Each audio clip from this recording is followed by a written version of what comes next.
الأم مكلومة والحزن يخيم على بيت سميرة. سميرة ماتت وفي قلبها غصة على جسد نال منه العنف والاغتصاب. بين لحافها البائس وفراش المستشفى البارد كانت تكبد جراح الجسد والروح. بالسبب الأول الاغتصاب، ثاني حالة الإهمال الطبي. قبضوا هذيك الأيامات وصفتوها لهنايا أول مرة، هذه المرحلة الأولى. ومردتها الصوت اش قعدت تسمى؟ المرة الزوجة عاود كذلك غير قلبوها وردها الولد. خرجها. نعم. المرة الثالثة قعدت 17 يوم في الإنعاش في المستعجلات. من بعد طلعوها العاد التالي، عاد الأخرى عاد طلعوها هذا الإنعاش. بالمستشفى الإقليمي الدراق ببركان لفظت أنفاسها بعد غيبوبة في قسم العناية المركزة.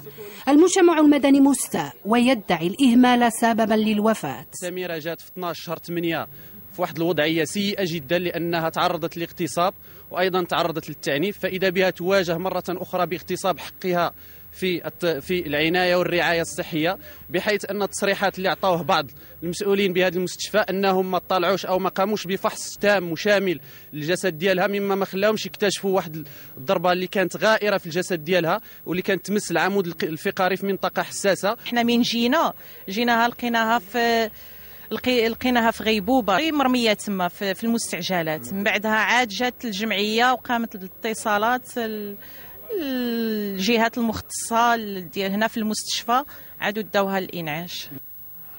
بجروحها العديده خاضت سميرة رحله سيزيفيه بين البيت والمستشفى، إلى أن تدهورت حالة الشابة وغادرت الوعي نحو غيبوبة بالعناية المركزة. وقبل ما تنقل للعناية المركزة دار لها سكانير عاود مرة ثانية، وقرر الطبيب المداوم مع الطبيب الاختصاصي في العناية المركزة أنهم يتكفلوا بها داخل العناية المركزة، وبقات داخل العناية المركزة ما يقرب بأسبوع، وفي الأخير مع المضاعفات اللي عندها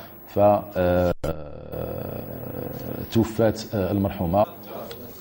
سيحتفظ دوار كليم بذكرى حزينة لشابة اغتصب جسدها وورى ثرى آلامها. المتهم معتقل والعائلة تنتظر نتائج التشريح.